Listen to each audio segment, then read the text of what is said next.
Picture yourself in a dream. You are somewhere that doesn't quite make sense. A building you recognize, but the rooms are wrong. Or a landscape from your childhood, but the sky is the wrong color. Or you are talking to someone who should not be there, but whose presence feels completely natural despite everything. The usual dream logic is running. You are accepting all of it without question, navigating the impossible geometry of a dream environment with the uncritical compliance that characterizes normal dreaming. And then something shifts. Maybe you look at your hands and they have too many fingers. Maybe you try to read a sign and the letters rearrange themselves the moment you look away. Maybe something happens that is so obviously wrong that even the dream brain's suspension of disbelief cannot accommodate it. And a thought arrives, not from inside the dream, but from somewhere that feels like the actual you looking in. A thought that says, "This is a dream." Not, "This is strange," or "This doesn't feel right." The specific, crystalline recognition, "I am dreaming right now. I am asleep. This is not real. I am conscious inside a dream."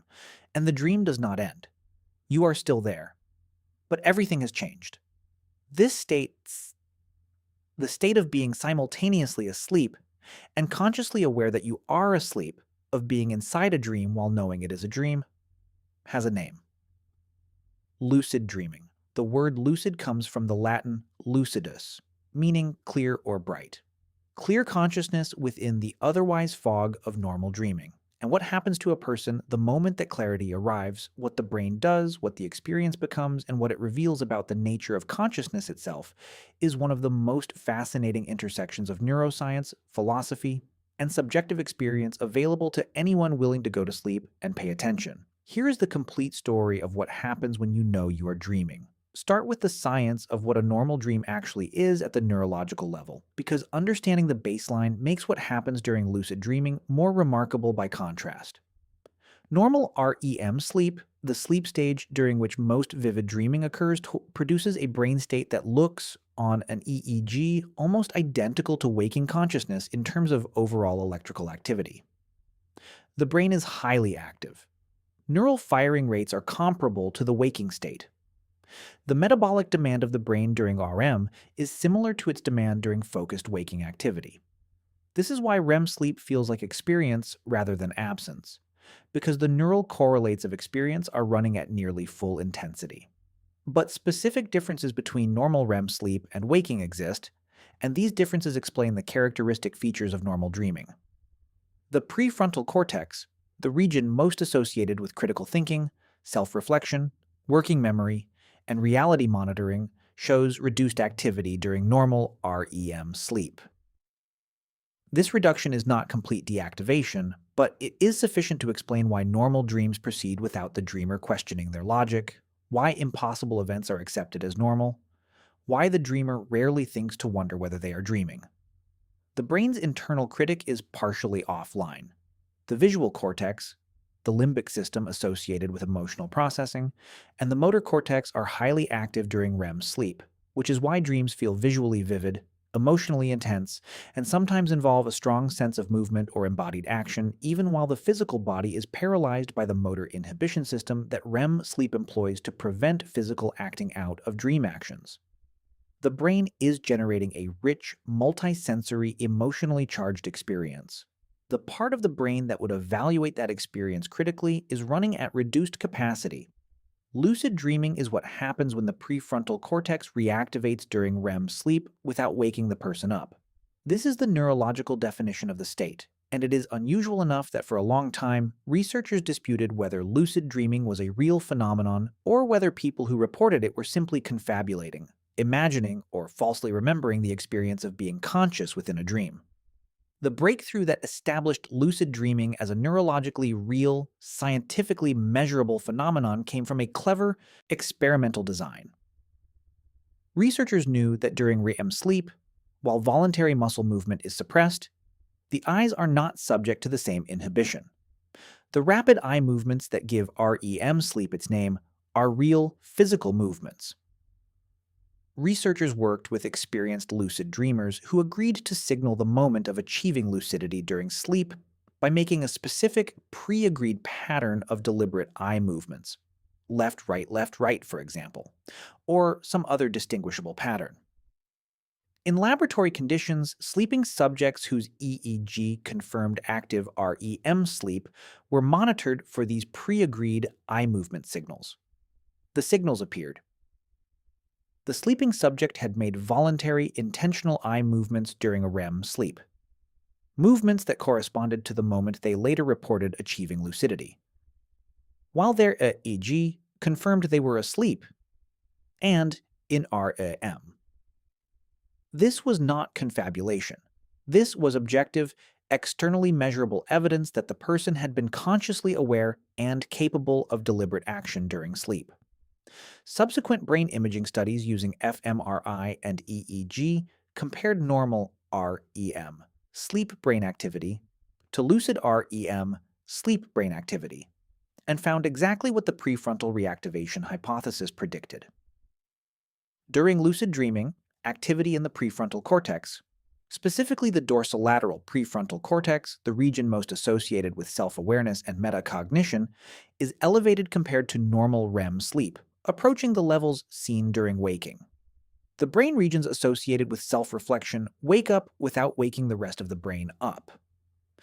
This is the neurological miracle of lucid dreaming.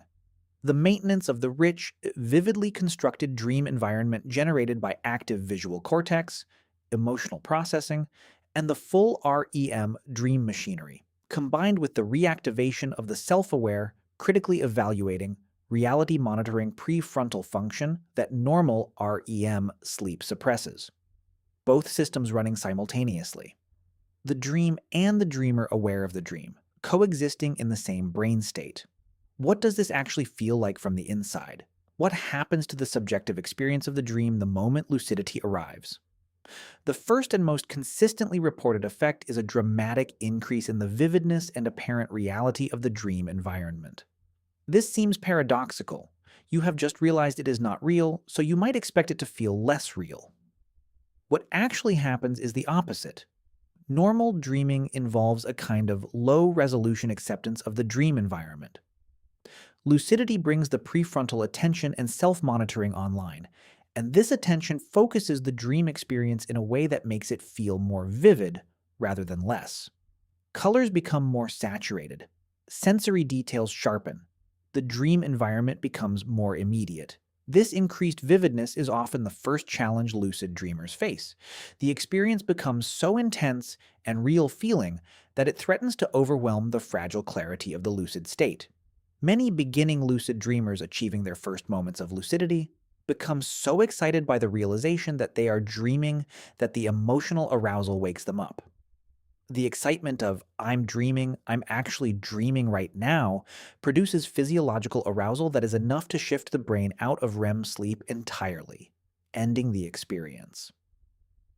Experienced lucid dreamers learn to manage this. The standard technique for stabilizing a newly achieved lucid dream involves immediate deliberate grounding in the dream environment. Rubbing the hands together, touching nearby surfaces, engaging the senses deliberately to anchor attention in the dream rather than in the meta-awareness of the dreaming state. The tactile sensation of the dream, which the active somatosensory cortex can generate with surprising convincingness, helps maintain the REM state by directing arousal into the dream rather than into waking.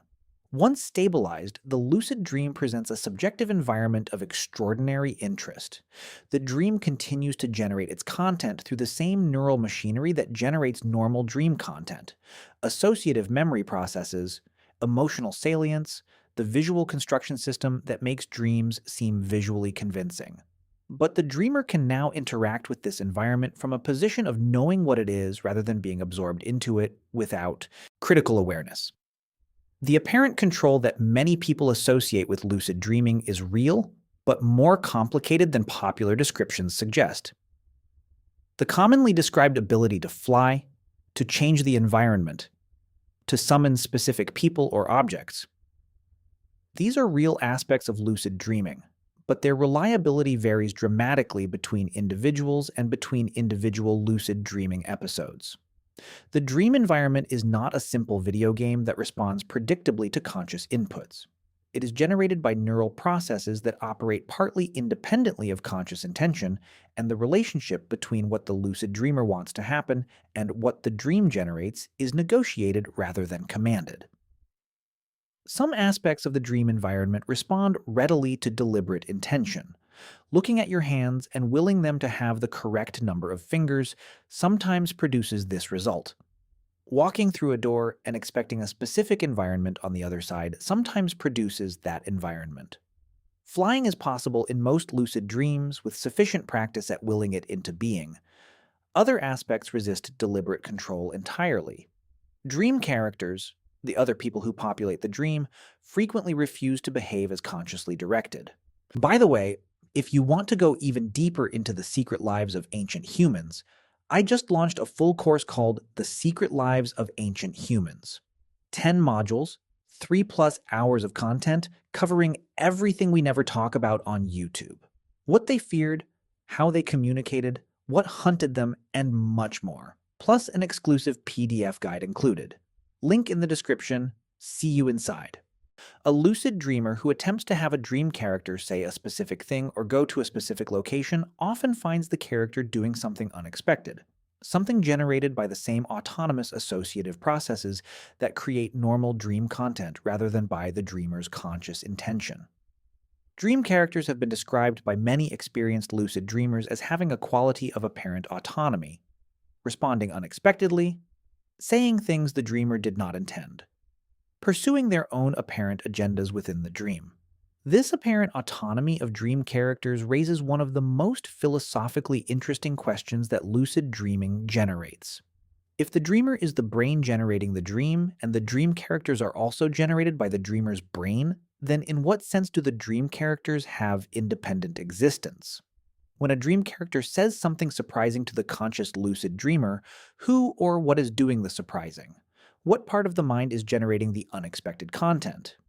The answer that neuroscience suggests is that the dreaming brain is generating content through multiple processes that are not all accessible to the prefrontal self-awareness that the lucid dreamer identifies as themselves.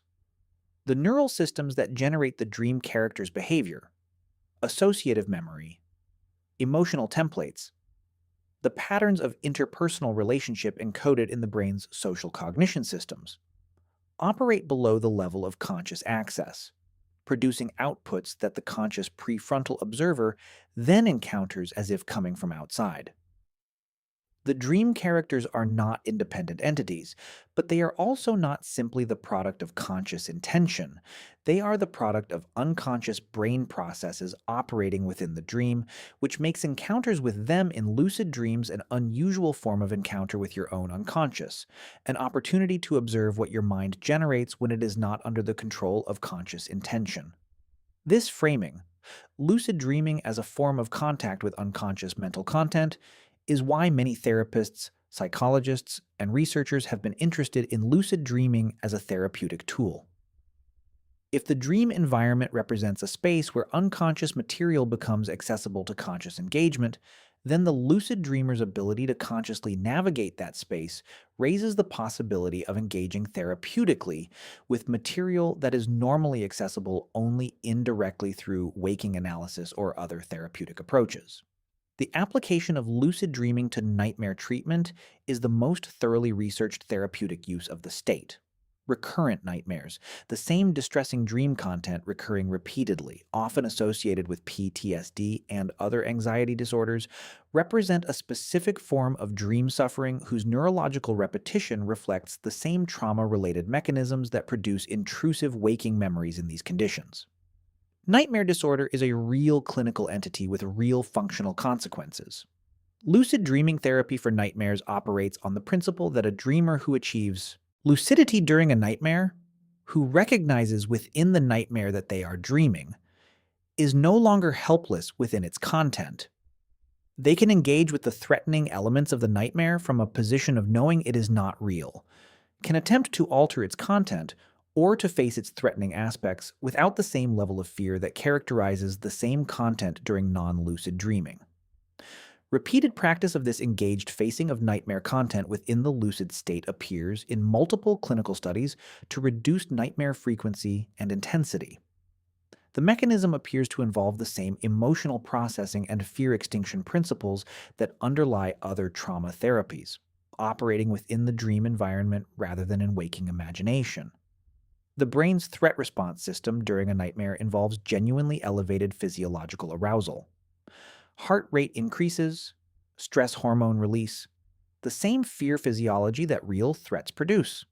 A lucid dreamer who faces the nightmare's content from a position of knowing it is a dream does not eliminate this physiological response entirely, but they can modify their relationship to it in ways that appear to have genuine therapeutic consequences for subsequent nightmare frequency.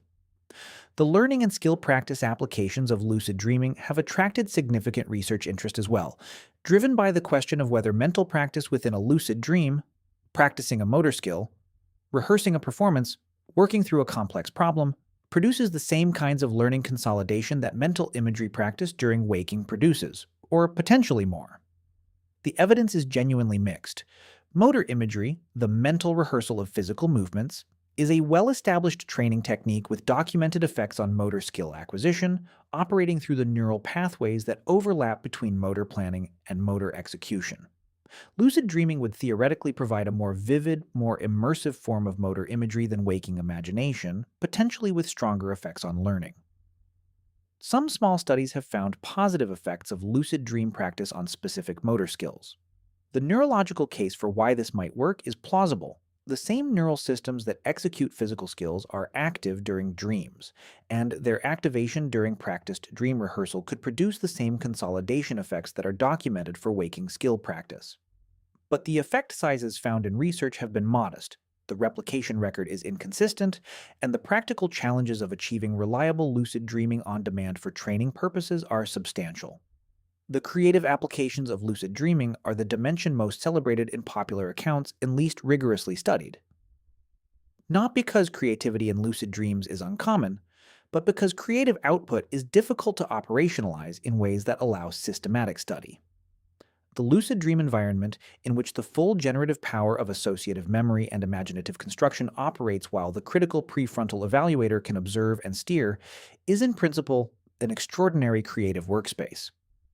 Writers who are lucid dreamers report encountering narrative solutions in dream states, entering fictional worlds they are constructing and observing them from the inside, encountering unexpected developments generated by the dream machinery that enrich their waking creative work. Musicians have described hearing compositions that their waking creative capacity had not generated, experienced with the full emotional immediacy of a live performance before waking to attempt reconstruction from memory. Visual artists have described the lucid dream's vivid visual construction system as a gallery of images that waking imagination cannot match. The challenge is the memory interface. Dreams, including lucid dreams, are notorious for their inaccessibility after waking. The neurological correlates of this inaccessibility are not completely understood. It may involve the deactivation of hippocampal memory consolidation processes during REM sleep, or the specific neurochemical environment of REM sleep being incompatible with the formation of durable memory traces. Whatever the mechanism, the experience of a lucid dream is frequently lost within minutes of waking unless immediately recorded. This memory inaccessibility is one of the practical limitations of lucid dreaming as a creative or problem-solving tool. The dream may generate an apparently brilliant solution, a vivid image, a complete melody. But the waking person often recovers only fragments, impressions, and the frustrating memory of having experienced something more complete than what they can reconstruct. How do people induce lucid dreams? This practical question has been studied with increasing rigor and has produced several techniques with evidence of effectiveness, though none that reliably produces lucid dreaming on demand for anyone who attempts them. Reality testing. The practice of regularly asking oneself during the day whether one is dreaming, combined with a specific behavioral test for reality, operates through the principle of habit transfer.